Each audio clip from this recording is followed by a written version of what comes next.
नमस्कार, आप देख रहे हैं दिव्य न्यूज और मैं हूं गजेंद्र सिंह चौहान। और मैं हूं मनोज प्रजापति। तो जैसा कि हमने पिछले एपिसोड में बात की थी कि ग्रामीण क्षेत्र में कौन से वो जनप्रतिनिधि थे जिन्होंने कमाल कर दिखाया और उनके ग्रामीण क्षेत्रों के अंदर उनके बूथों के अंदर जबरदस्त वोटों की बरसात हुई है। इस बार हम शहरी क्षेत्र के आंकड़े लेकर हाजिर हैं आपके सामने। इस बार शहरी क्षेत्र के अंदर बहुत सारे ऐसे नेता थे जिनकी प्रतिष्ठा दांव पर थी।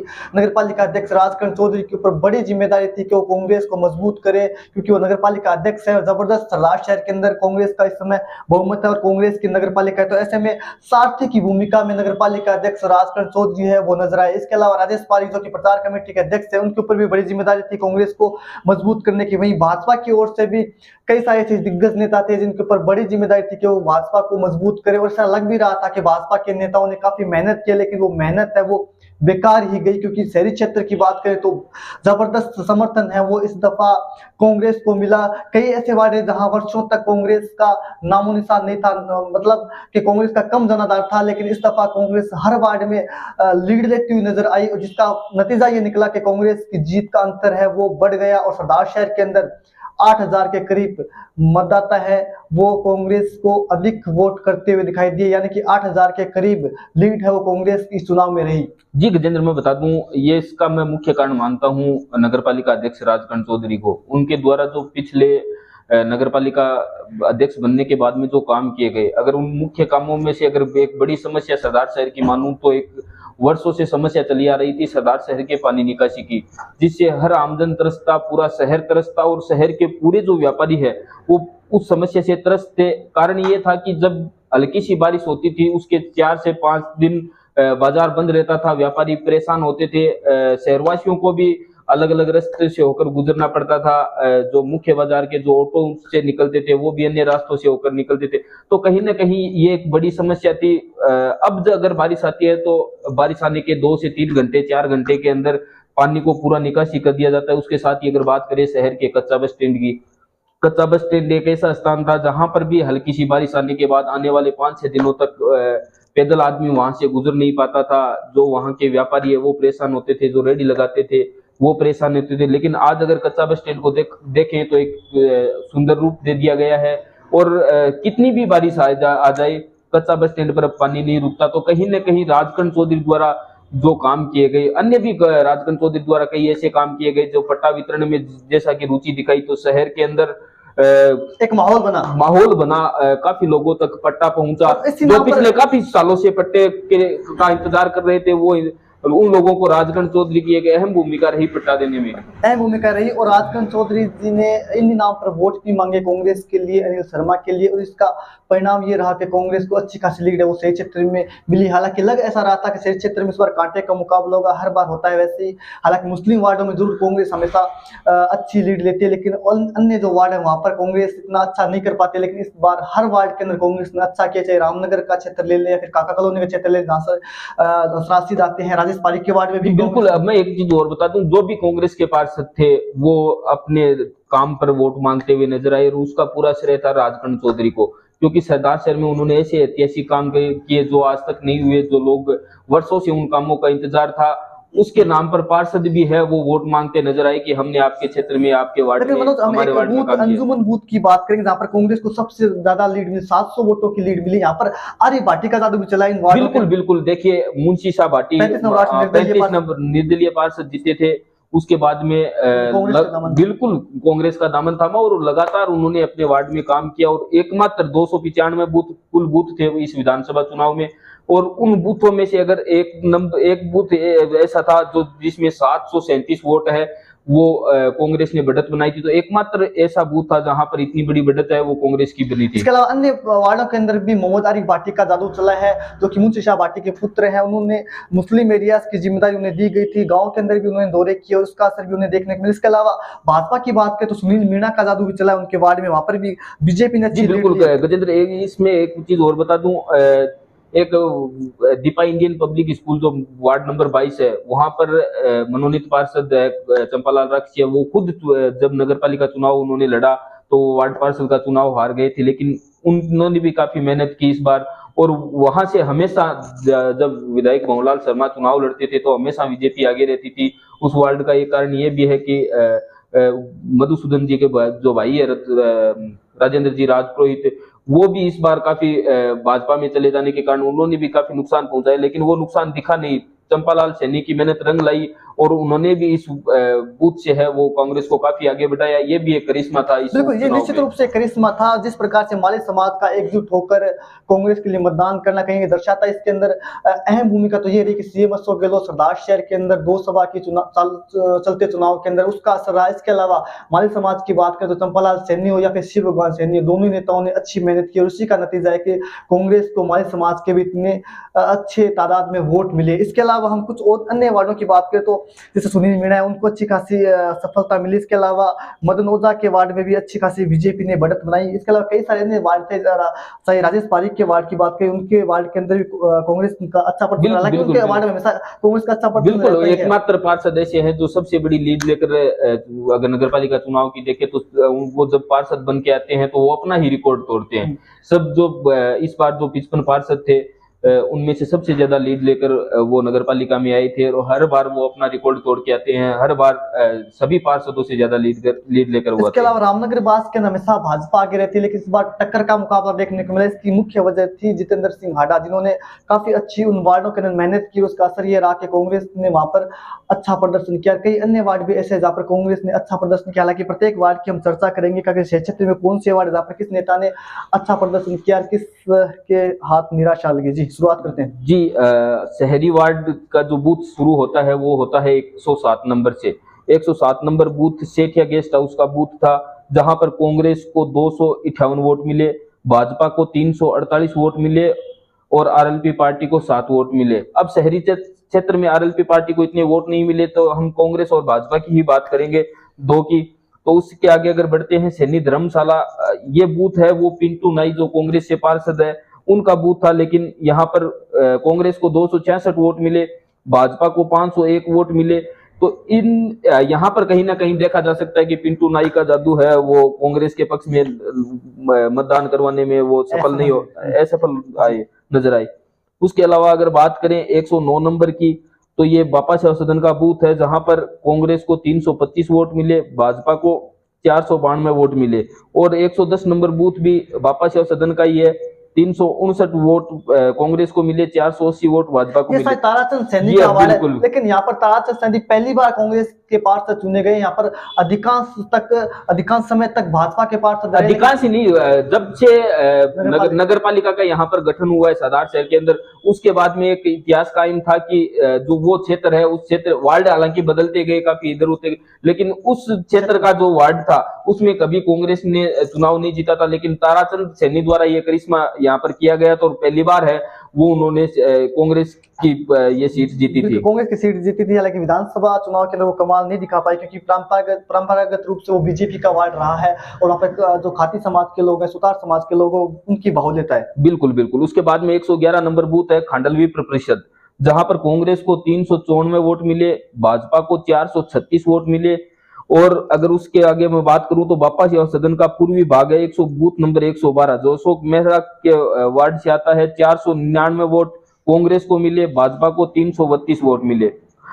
उसके बाद में मैं अगर बात करूं दीपा इंडियन पब्लिक स्कूल जिसकी कर रहा था चंपालाल सैनी की, तो इस बूथ की मैं बता दूं आपको, यहाँ पर 406 वोट है वो कांग्रेस को मिले और 387 वोट भाजपा को मिले। हालांकि इस वार्ड के अंदर हमेशा से ही भाजपा का दबदबा रहता है, लेकिन पहली बार देखने को मिला जब इस वार्ड के अंदर कांग्रेस ने अच्छा। बिल्कुल गजेंद्र, एक चीज बताऊं, जब नगर पालिका का चुनाव हुआ तो चंपालाल सैनी एक नए चेहरे थे, कांग्रेस के अंदर भी नए चेहरे थे, उन्होंने वो चुनाव हार गए, लेकिन जिस तरह से उन्होंने मेहनत की वार्ड में काम किए, उसका नतीजा मुझे कहीं ना कहीं ये लग रहा है, और उसका श्रेय अगर नगर पालिका की ओर से जाता है तो राजकरण चौधरी, लेकिन कद भी बढ़ा है कहीं ना कहीं, बिल्कुल कांग्रेस में कद बढ़ा है, ये इसमें भी कोई शक नहीं था। चंपालाल सैनी आगे बढ़ते हैं। बिल्कुल बिल्कुल। उसके बाद में बात करता हूँ 114 नंबर बूथ की, तो यहाँ पर कांग्रेस को 369 वोट मिले, भाजपा को 500 वोट मिले।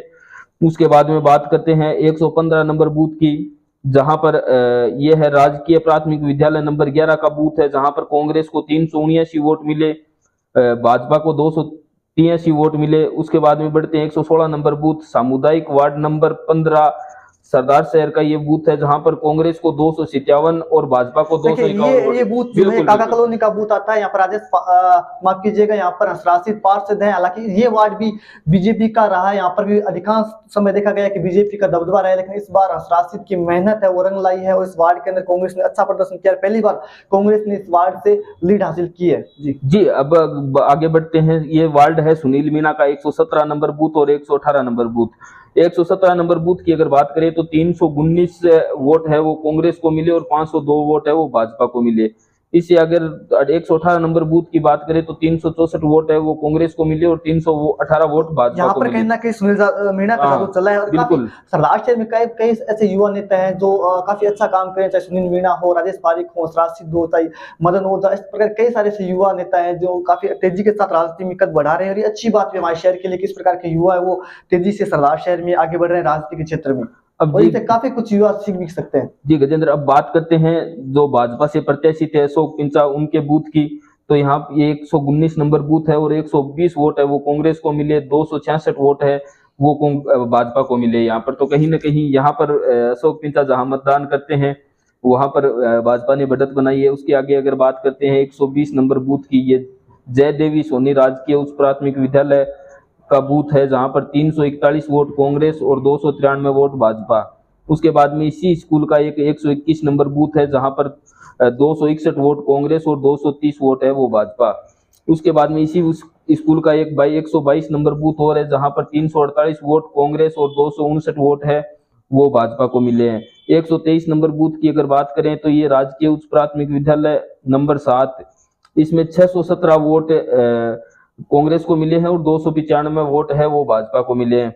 उसके आगे मैं बात करूंगा 124 नंबर बूथ जो इसी विद्यालय का है, 529 वोट कांग्रेस और 252 वोट भाजपा। वार्ड शुरू हो गए, यहाँ पर कांग्रेस का हमेशा ही दबदबा रहता है। इस बार कांग्रेस ने यहाँ पर मेहनत भी की, लेकिन शुरुआत में जब चुनाव चल रहे थे तो उस समय कहा जा रहा था कि इन वार्डों के अंदर भाजपा भी अच्छा करेगा, लेकिन भाजपा को वोट मिले, इतने वोट भाजपा को नहीं मिलते। लेकिन इसका श्रेय है वो राजेंद्र राजपुरोहित को जाता है भाजपा के इतने वोट निकलवाने के लिए, क्योंकि उन्होंने काफी मेहनत की थी इन वार्डों के अंदर। उसका नतीजा भी दिखता है कि जहां भाजपा शून्य रहती थी या बहुत ज्यादा अच्छा नहीं कर पाती थी, उन वार्डों में भी इस बार भाजपा ने अच्छा किया है। जी अब बात करते हैं भुर्जी का कुआं है 125 नंबर बूथ है ये, जहां पर कांग्रेस को 545 वोट और भाजपा को 327 वोट। उसके आगे अगर बढ़ते हैं 126 नंबर बूथ, ये राजेंद्र विद्यालय का बूथ है जहां पर कांग्रेस को 250 वोट और भाजपा को 217 वोट।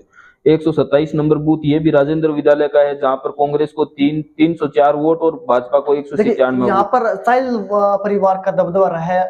अब्दुल रशीद साहिल जो कि काफी बड़े नेता है कांग्रेस की, मुस्लिम बड़े चेहरे हैं कांग्रेस के सामने। कांग्रेस की बात करें सबसे बड़ा चेहरा मुस्लिम यदि कोई है, नगर पालिका के उपाध्यक्ष भी है, नगर पालिका उपाध्यक्ष भी है, चेयरमैन बनाने की भी इनके ऊपर चर्चा हुई थी, दाव खेल सकती थी कांग्रेस, लेकिन दाव है वो कांग्रेस ने नगर पालिका अध्यक्ष राजकन चौधरी पर चला। हालांकि ये भी दावेदार थे और काफी बड़े चेहरे, लगातार इनके परिवार से कोई ना कोई पार्षद इन वार्डों में रहा है और लगातार कई सारे पार्षद इनके चुन के आते हैं, तो काफी बड़ा नाम है अब्दुल रशीद साहिल का सरदार शहर की राजनीति में। उन्होंने अच्छा भी किया अपने वार्डों के अंदर। जी गजेंद्र, अब हम बात करूंगा जिस बूथ की हम बात कर रहे थे कि 295 बूथ इस विधानसभा के अंदर थे और एकमात्र ऐसा बूथ था सरदार शहर का पूरी तहसील का जहां पर कांग्रेस इतने वोटों से ऊंची रही, वो था मोहम्मद आरिफ भाटी का। उसकी मैं बात करूंगा, ये बूथ नंबर है 128 जहां पर 737 वोट है वो कांग्रेस को मिले, भाजपा को मात्र 73 वोट मिले। तो मात्र 73 वोट मिले। हालांकि भाजपा की ओर से जाकिर खोकर उन्होंने मेहनत की थी इस वार्ड के अंदर, लेकिन वो मेहनत है वोटों में तब्दील नहीं कर पाए।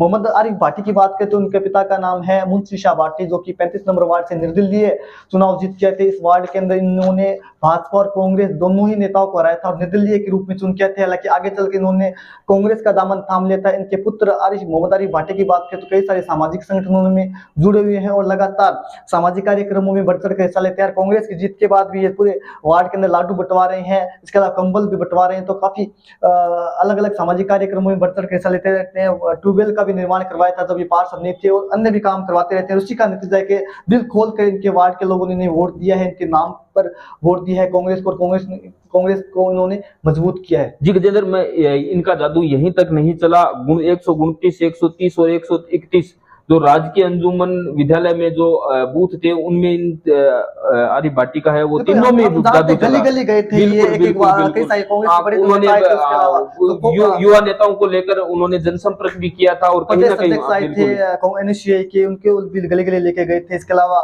डोर टू डोर प्रचार किया, उसी का नतीजा आगे के वार्डों में देखा कांग्रेस ने 700 वोट लिए, भाजपा 40 पे रही है एक वार्ड के अंदर। इसके अलावा दूसरे वार्ड की बात करें तो 687 वोट लिए हैं कांग्रेस ने, 11 पर 111 भाजपा को मिले हैं। हाँ। अगर 131 नंबर बूथ है ये भी अंजुमन का ही है जहां पर 602 वोट कांग्रेस को और मात्र 35 वोट है वो भाजपा को। तो ये वोट, ये जो वार्ड थे ये मोहम्मद आरिफ भाटी है, उन्होंने यहाँ पर काफी अच्छा प्रयास किया और उसका नतीजा है वो कांग्रेस के पक्ष में रहा।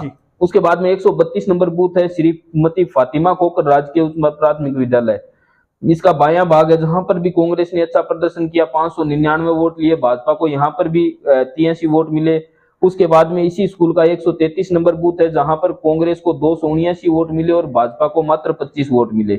उसके बाद में बात करता हूं श्रीमती फातिमा कोकर, ये भी इसी स्कूल का 134 नंबर बूथ जहां पर कांग्रेस को 579 वोट मिले और भाजपा को 69 वोट मिले। उसके बाद में मैं बात करता हूं 137 नंबर बूथ जो 179 वोट कांग्रेस और भाजपा को 62 वोट। उसके बाद में 138 नंबर बूथ 617 वोट कांग्रेस को और 135 वोट भाजपा को। इस बूथ की बात करें 36 नंबर बूथ की, 136 नंबर बूथ की अगर हम बात करें तो यहाँ पर कांग्रेस 141 और भाजपा को 250 वोट मिले। इस वार्ड के अंदर जरूर राजेंद्र राजपूत का जादू चला रहे, अच्छे खासे वोट हैं वो भाजपा को दिलाने में सफल रहे। आगे जी, अगर उसके आगे बढ़ूं तो मैं 139 नंबर बूथ की अगर हम बात करते हैं तो मदरसा इस्लामिया का ये बायां भाग है जहां पर कांग्रेस को 726 वोट मिले हैं और भाजपा को मात्र 93 वोट मिले हैं।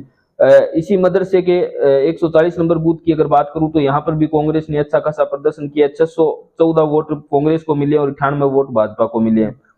कस्तूरबा गांधी प्राथमिक विद्यालय बायां भाग, इसमें ये 141 नंबर बूथ है जहां पर कांग्रेस को 554 और भाजपा को 359 वोट मिले हैं। 142 नंबर बूथ की अगर मैं बात करूं तो 710 वोट कांग्रेस को मिले हैं और 222 वोट भाजपा को मिले हैं।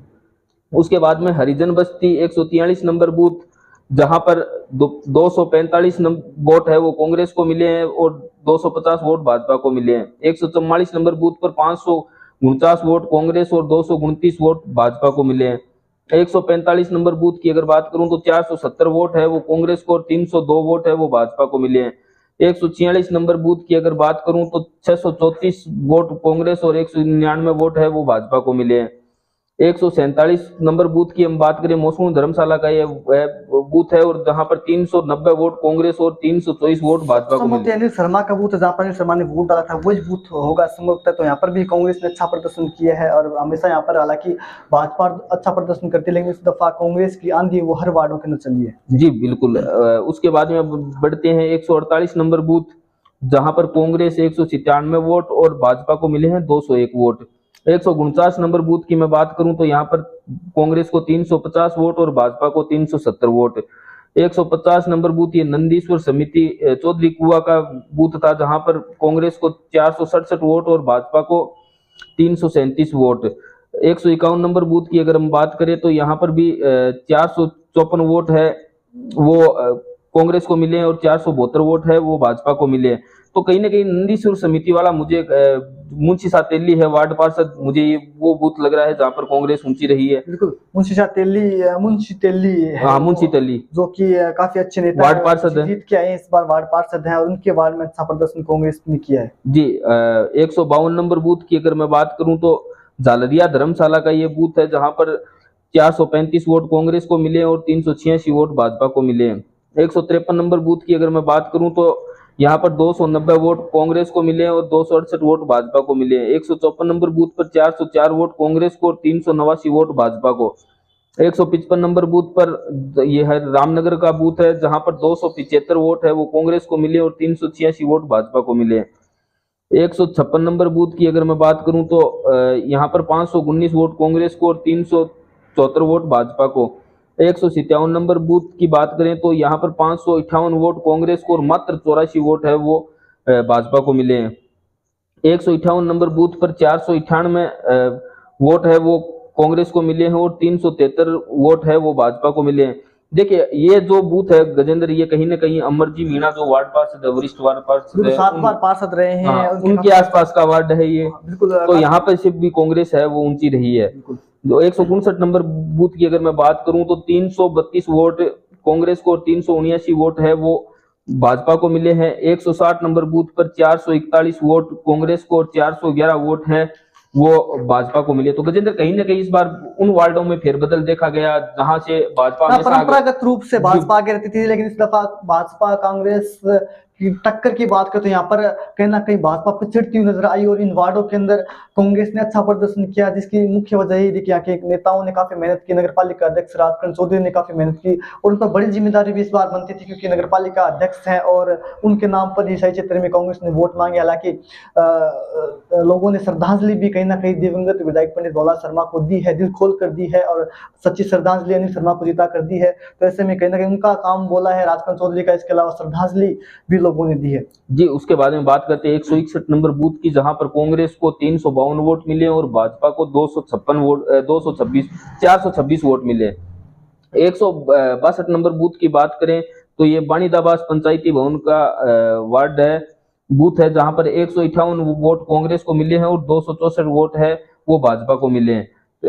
उसके आगे हम बढ़ते हैं 163 नंबर बूथ की ओर। ये बाल मंदिर विद्यालय का बूथ है जहां पर कांग्रेस और भाजपा, एकमात्र बूथ मुझे गजेंद्र ऐसा दिखाई दिया है जहां पर कांग्रेस और भाजपा को नहीं, यहाँ पर कांग्रेस को 339 और भाजपा को 399 वोट मिले हैं।